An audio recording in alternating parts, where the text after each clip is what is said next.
All right, thank you very much, everyone. Welcome to the second annual Asia Technology Entrepreneurship Conference, or ATEC 2021, held live in person here at Cyberport here in Hong Kong and broadcast live around the world on the Hopin Network. ATEC is the largest university club-led technology conference and startup competition in Asia. ATEC was founded by the Hong Kong and South China alumni clubs of Harvard, Columbia, MIT, and Stanford, and our events are designed to foster active engagement of our alumni and as either founders, investors, or mentors with the growing startup ecosystem in Asia. We believe that technology and entrepreneurship are key pillars in creating long-term value, with these principles being deeply rooted in the principles and reputations of the universities represented by our founding alumni clubs. ATEC's goal is to spur innovation across Asia by delivering events that highlight the most creative minds and promising startups that are successfully executing on their regional and global ambitions. ATEC is a nonprofit organization, and all net proceeds from the event go to the annual prize for the startup competition. So thank you very much for attending today and also for joining us live on Hopin. We have an amazing schedule of content today, starting this morning with the annual ATEC Startup Competition, with our final 8 startups pitching live before our esteemed VC judging panel. And please remember that your vote will help determine who will be crowned ATEC Startup of the Year, along with the award of over 200,000 Hong Kong dollars in prize money. The afternoon session will see 3 terrific panels focusing on the highly topical subjects of smart cities, healthcare, and social impact investing. After the panels conclude, we will announce the winners of the startup competition. And following the prize-giving ceremony, we will then conclude this year's edition with a networking cocktail held at the nearby Delaney's Irish Pub here in the arcade at Cyberport. We would like to take a brief moment to thank our key sponsors of this event for their ongoing support of ATEC, of our mission and efforts within the innovation ecosystem in Hong Kong. Firstly, our lead sponsor, UBS, Morrison & Forster, Baker McKenzie, SS&C Interlinks, who are responsible for some of the lovely coffees that I hope you're availing yourself of this morning, Classico Design and Marketing, and of course, our venue sponsor, Cyberport, without which much of this event would not be possible. So a little known fact, ATEC 2021 was originally ATEC 2020 and has been in planning for almost 17 months.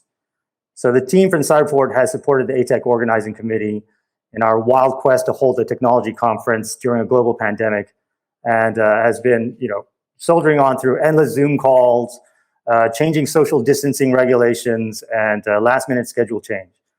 And through it all, we could not have asked for a more accommodating venue partner.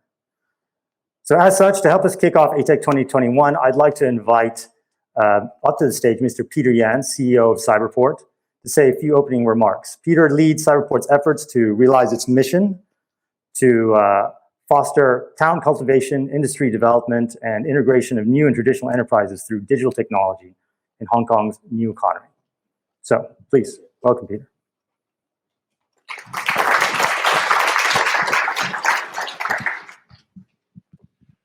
Right. Thank you, Woon. Yeah.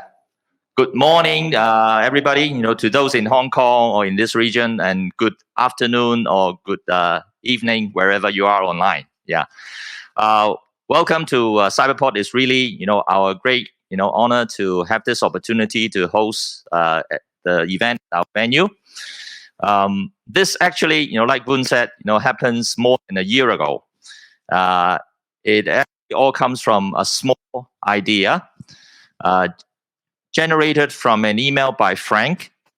Frank probably is online now in California. And then it turns into, multiple Zoom meetings, visits, and so on with Woon, Shelley, yeah, and a number of other, committee members. And then there is the judging panel, the semifinals, and so on with Olivier, I think, and Jolie. Where's Jolie? Yeah. Working working on this, and Henry, too. Thanks very much for choosing Cyberport as your venue. As Woon mentioned, we are a platform that actually does exactly this, trying to nurture small ideas and turn those ideas into reality. And to startups, we help them to fulfill their dreams. Yeah, we are one of the two flagship organizations in Hong Kong for innovation and technology under the Hong Kong government's Innovation and Technology Bureau.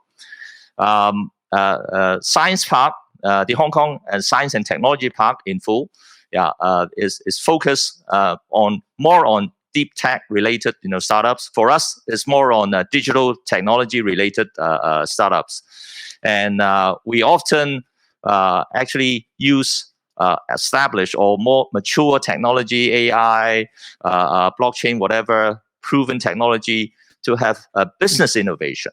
So business model innovation, application innovation, and that is what we do.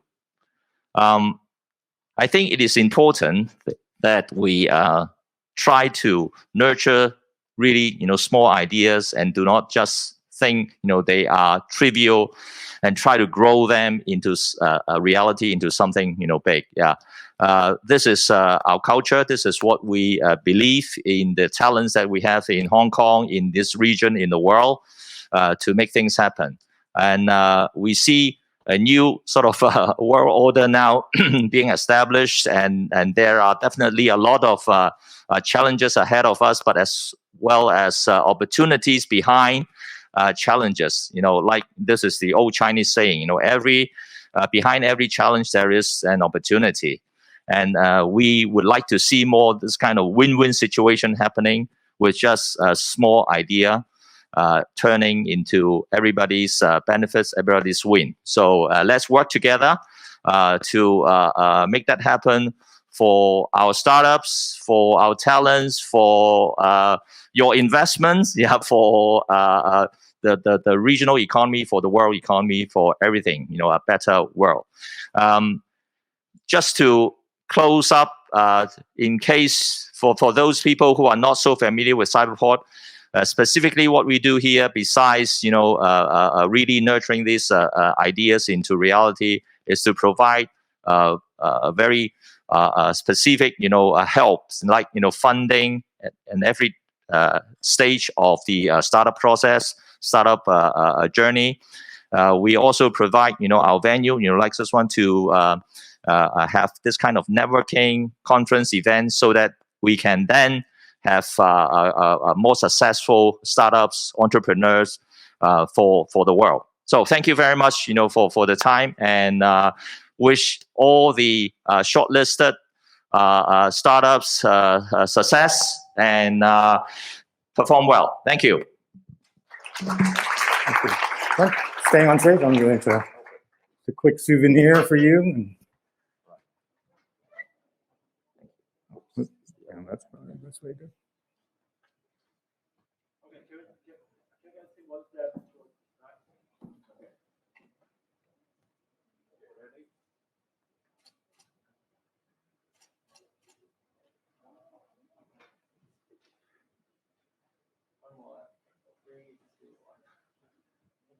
Thank you. All right. Thanks very much, Peter. So yeah, door shop. Thank you.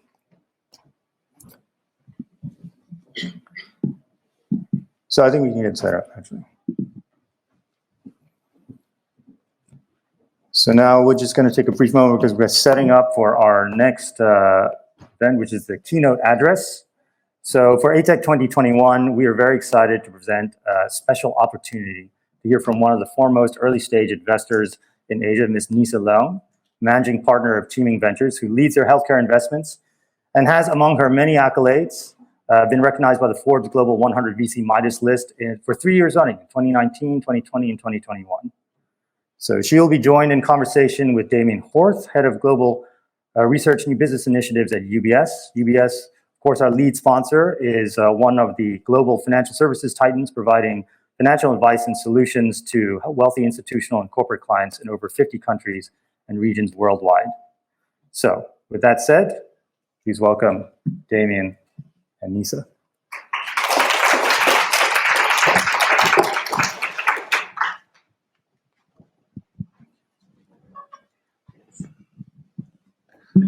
Good morning, everyone. Good morning, Nisa. Thank you so much for taking the time on a Saturday morning.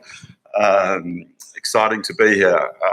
Look, I'm going to dive into it straight away. We only have 20 minutes, so I want to make sure that we get as much from you as we can. But look, I know you've been investing in China for a couple of decades, and right now it does feel like one of the Not most. that long. You started when you were a teenager. The challenges right now do feel up there with the most challenging times with a global pandemic, sort of changing regulatory parameters in many industries, and an uncertain global growth outlook. How do you sort of navigate the current environment, particularly from a regulatory perspective, and how do you see, I suppose, the big picture changing in that context? Well, thank you, Damien. It's great to be here. Thank you, ATEC, for inviting me. First of all, I want to say that just from the judging panel, there are people who they qualify to be speakers here on stage. So I just feel that it's very humbling to be speaking here. And among the audience, teams and whatnot, there are also a lot of old friends. So it's great to see everybody here and online as well. So I think it's been a very interesting. Every conversation that we have with friends these days in China or in Hong Kong or US, it's always about, so is China investable now? What should we think about China? What's happening with the public market and so on and so forth. I think that we have to look at it from a few angles, right? Number one is if you're looking at it from the startup point of view, China is still a very, very good place to invest. In fact, as you see, from all types of policies, they are, the government is pushing for more investment in technology, biotechnology, all types of investment, ECG and whatnot. So these are, definitely very, very hot areas and a lot of money going into. When it comes to the public market, those of us who've been in the market for some time also feel that there's quite a bit of froth in the public market. So it is actually good to see that there's some adjustment. Now, of course, there are regulatory, changes in the last few months. And I think, I will leave this to analysts and people who are more involved with education, online games and whatnot to talk about the impact. As we have not, been investing in these fields as actively in the last couple of years. But when it comes to healthcare, people also ask whether or not healthcare would be the next area that the government would be looking at. And my answer is the government has actually been putting emphasis on the regulatory changes or pricing for drugs in the last couple of years. So we've seen VBP, being implemented, quite a bit of pricing changes and reduction for generic drugs, and more drug reimbursement for innovative drugs and so forth. So I think, this is all what we've been seeing. There are also talks about potentially putting more regulatory changes for private hospitals and healthcare services and so forth. And we've seen that lately for the YIMEI, so the cosmetic surgery sector, which has grown tremendously. So, we also have not been investing in that field. I always explain that I don't have enough money to invest in things that can cure people. So I don't really have money to invest in things that can make people prettier. So, so I think, we'll have to see. But so far, from funds angle, we're very supportive of our companies. We've actually had our 22nd IPO yesterday in the last 20 months, 17 of which are in healthcare. So we're expecting another 30 IPOs in the next 20 some months, depending on the situation, with the window, market and A-share. It's also interesting to see what China intends to do with the new Beijing board. But, as I was talking to banker, I understand that to qualify to list on the Beijing new board, you have to be listed on the Xinsanban, the new third board, for at least 1 year to qualify. So so that would also give us, give some idea the threshold of the quality of the companies that would be listing potentially in the near term in Beijing. So that's what we see. So you touched on healthcare there, and I think in the last 18 months, the focus on healthcare has just been extraordinary. I don't think any of us could quite imagine that we'd be talking so much about vaccines as we have over the course of the last, let's call it 18 months. But the technological development and the, I suppose, execution that we've seen on vaccines since the start of the pandemic has been quite extraordinary. I'd be interested in you, from your perspective, with your portfolio companies. What's next? What's the next big thing, which is going to, I suppose, help us navigate out of this ongoing pandemic as we sit here in these masks? Yeah. So I think the last 18 months or since last January, it's been a very interesting and also challenging times for a lot of our portfolio companies, in the sense that we've invested in about 400 companies so far, 150 on healthcare, and of which 60 have been really involved frontline in Wuhan and really combating COVID, spanning from drugs to vaccine to diagnostic to devices and healthcare services and so forth. So one of our companies, CanSino, is also a COVID vaccine, developer. When we invested in the company, we didn't have COVID, but I invested in the company because I felt that this company has a very unique ability, and they actually developed a whole suite of children vaccine. And what's really interesting, the parents online and in the audience, this is the only company in the world that has actually developed the whole suite of children vaccine without the virus, and that's huge. So the fact that they have the ability to develop that, the fact that, okay, that makes sense. I have children. I want to see good vaccines, high quality vaccines, quality vaccines to be available and so when the company, and they also developed the Ebola vaccine platform, and they used that to actually develop COVID vaccine, and together with Qiming Ventures, so the military, and they're able to conduct the clinical trial very early on in Wuhan. But since then, the team has not stopped working, and they have not taken a holiday at all, even during the weekend. So it's very, very, very difficult. But for the team and expanding very quickly, I said, they're expanding within 2 years. They're able to do what a drug company can do in 10 years, generally. So when I was in Tianjin a couple of months ago visiting the new COVID vaccine plant, it's really interesting to see the plant. But at the same time, they've also come up with the inhalation formulation, which they just finished phase 2 clinical and getting EUA in China. And really, by using 1/3 of the vial and make it into gaseous form and use a nebulizer to inhale 2 or 3 times, it will provide a mucosal immunity and also fill out the lung capacity. So the side effect is a lot less, and it's very suitable for old people and young people and young kids. So we hope that something like this will get an emergency use authorization quickly.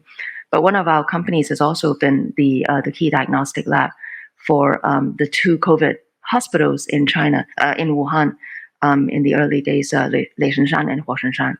So it's also very interesting to see, because the COO basically at the closing of Wuhan city, he sent a WeChat group message to the board and said, I'm outside, and we're waiting. Hopefully in 2 days' time, they're going to open up the city to medical professionals. But we don't have any PPE. Can you guys actually source the PPE for us so that we can bring them in, masks and protective gear? So immediately we got all these, at least 20 CEOs to help us source the masks for them and whatnot. And I think some of the university alumni group here, they're also very involved with supplying PPE to many hospitals in China and US. But just being there frontline, and of course when it comes to diagnostic, we also have quite a few companies that build very early on and got the approval for COVID. But I think what we need to see is, we need to have very easy vaccination, at least 70 to 80% vaccination for all developing countries, and we're far from that. From even developing any of the new variants. So the second thing is we really need to have, easy oral drug that, people can be administered for, simple, and also very serious COVID. And then thirdly is rapid testing. So accurate rapid testing, which is also lacking. So, I think a lot of our companies are working on that, very, very aggressively. And I hope that sometime down the road, either some Chinese companies or US companies or European companies can develop these so that it can be accessible to the world so that we can live our normal life again. Yeah, the rapid testing one will be exciting for everybody, I think, particularly as we'd like to get out of Hong Kong at some point without quarantining. You touched on the scale of your portfolio and the way that it's developed over the course of the last couple of years. I'd imagine that that means that your team is incredibly important to you, and sourcing talent.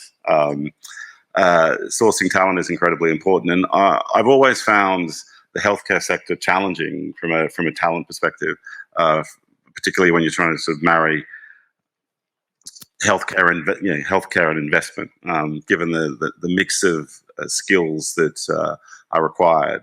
How do you go about finding and developing the right talent for your team?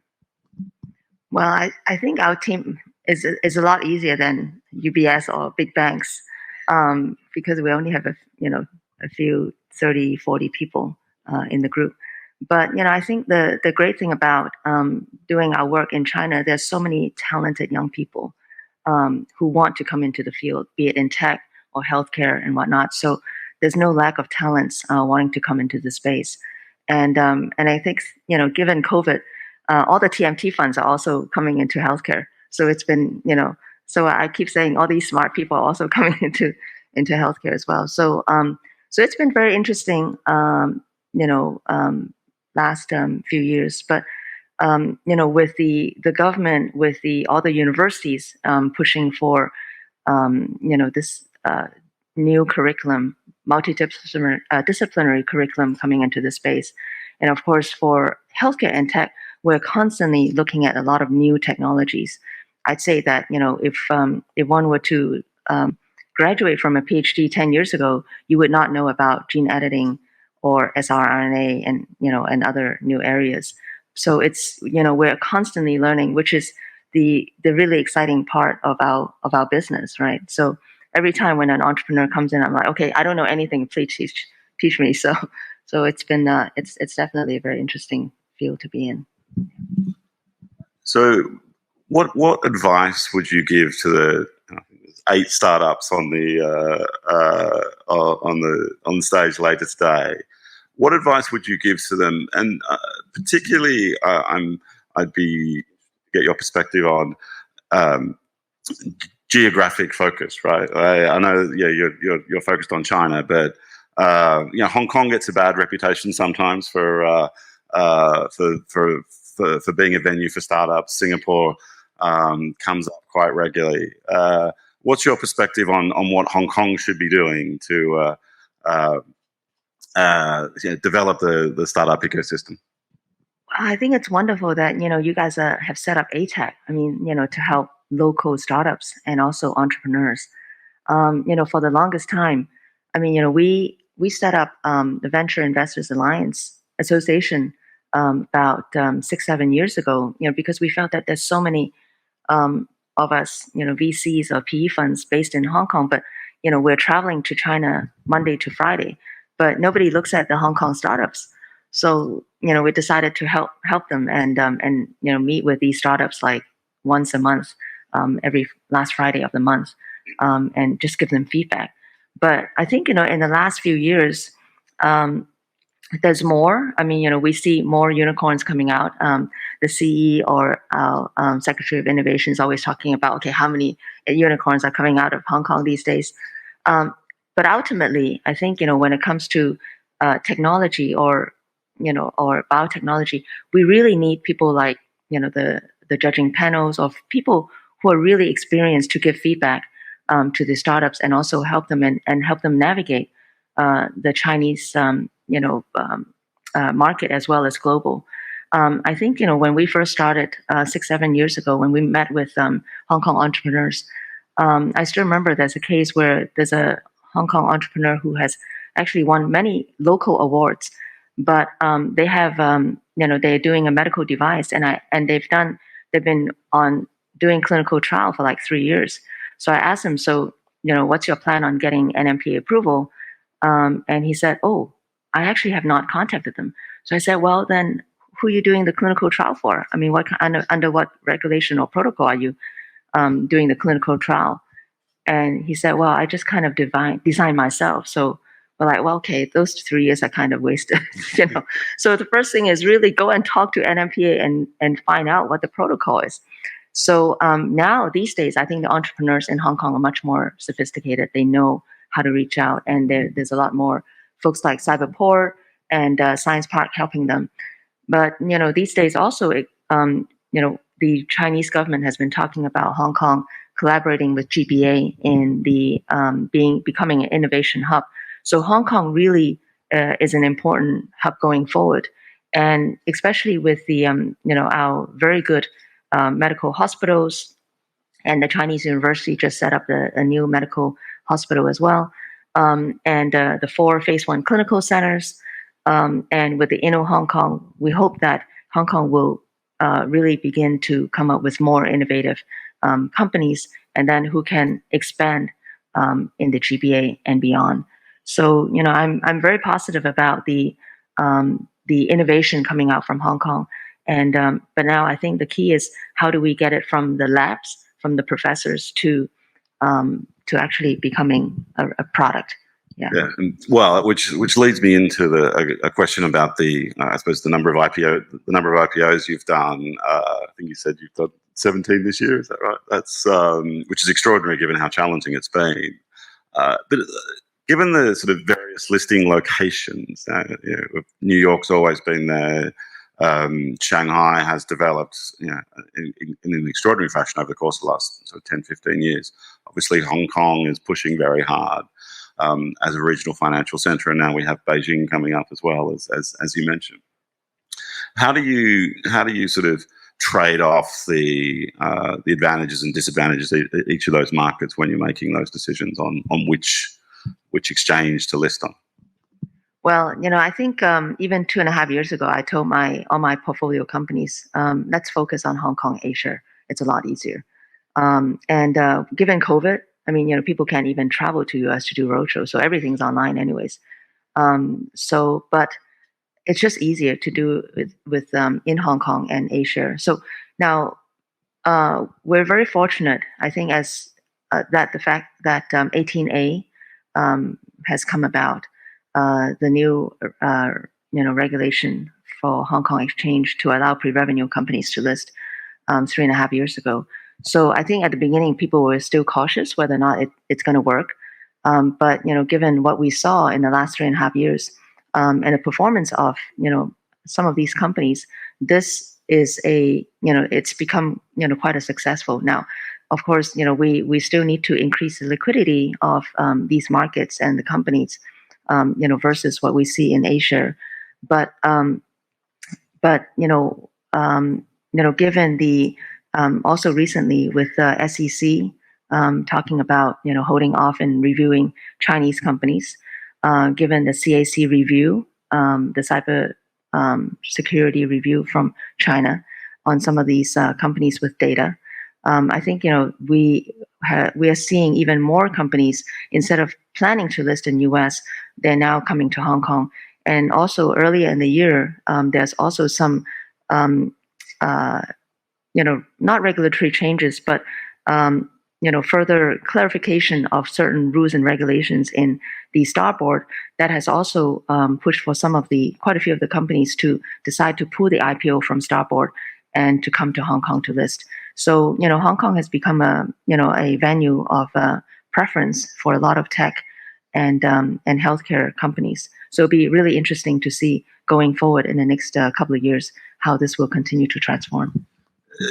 In the context of the Hong Kong versus the A-share market, have you explored looking at A-share IPOs in any more detail, or is it are you more focused on Hong Kong at this point? Oh, actually, more than half of our companies are listed in Asia, of either main board Shanghai, Chinext, which SME, and then also Starport. Okay. Yeah. So you're definitely doing both. And then in terms of